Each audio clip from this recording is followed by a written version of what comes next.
தஞ்சை பெரிய கோயில் தமிழர்களின் அடையாளம். ஆனால் இதைப் போலவே மற்றுமொரு பிரம்மாண்டம் அரியலூர் மாவட்டத்தில் இருப்பதை கவனித்திருக்கிறீர்களா? அதுதான் கங்கை கொண்ட சோழபுரம் டோட். தஞ்சை கோயிலை தந்தை ராஜராஜ சோழன் கட்டினார். கங்கை கொண்ட சோழபுரத்தை மகன் ராஜேந்திர சோழன் கட்டினார். தந்தைக்கும் மகனுக்கும் இடையிலான பாசத்தையும் வீரத்தையும் இந்த கட்டிடக்கலையில் பார்க்கலாம் டோட். முக்கிய வித்தியாசம் என்ன தெரியுமா? தஞ்சை கோயிலின் விமானம் நேர்கோடாக ஸ்ட்ரெயிட் கம்பீரமாக இருக்கும்.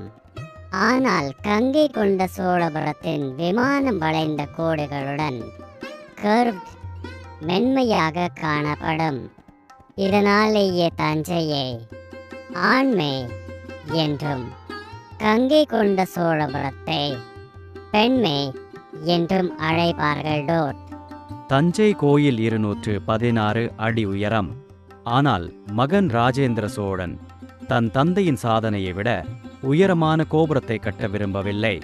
தந்தைக்கு மரியாதை செய்யும் விதமாக 182 அடியிலேயே முடித்து கொண்டார் டோட்.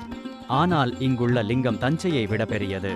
இந்த வரலாற்று அதிசயங்கள் பற்றிய உங்கள் கருத்து என்ன? கமெண்ட் செய்யுங்கள். இது போன்ற தகவல்களுக்கு கிரியேட்டிவ் ஐ மறக்காமல் சப்ஸ்கிரைப் செய்யுங்கள் டோட்.